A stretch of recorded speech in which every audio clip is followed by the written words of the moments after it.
mēs tagad esam Rīgā, bet tūlīt jums parādīsim triku. Un tagad jau mēs esam kur?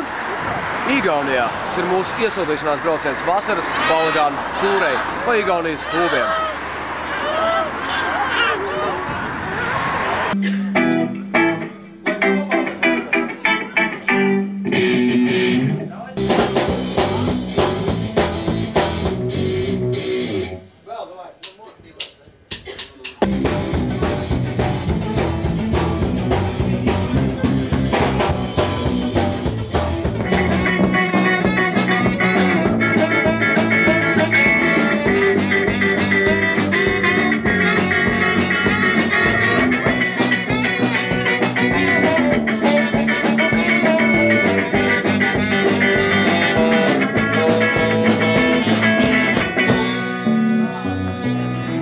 Mums blakus ir grupa Easy Choice. Mēs krieviski runāsim.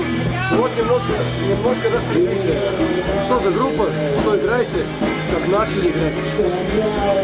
Вот уже где-то играем. Экспериментируем со стилями. Вот наша новая девушка у нас на клавишах играет. Полторы недели. Это наш саксофонист. Привет всем! Маме, папе, парням с MTV. А как вообще в Нарве много групп есть? И это единственное? В Нарве много групп сейчас. Молодые в основном играют.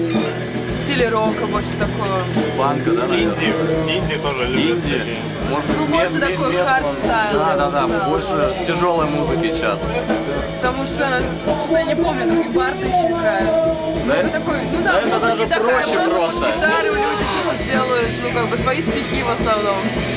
Все играют. В студиях собираются тоже.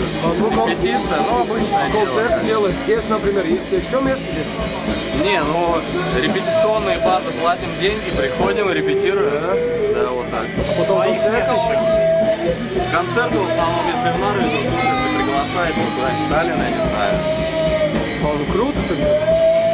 Потихонечку развиваемся, как говорится. С улиц год еще пока что, ну так, И то, как бы, это второе выступление вообще, за нас существование вообще. У нас тоже такая тяжелая ситуация, постоянно народ тоже, вот как ты говоришь, текучка постоянная, и народ меняется вечно. Тяжело собраться, сыграться, собраться, и народу нет совсем просто. Как вы умудряетесь собраться 15 человеками? 12-15 играть одновременно что-то. Ну, все, спасибо большое вам. Если хотите что-то еще связать с латышами в Латвии, ну, привет, латышам. Привет, братьям. Ты кое-что сделаешь для меня, правда?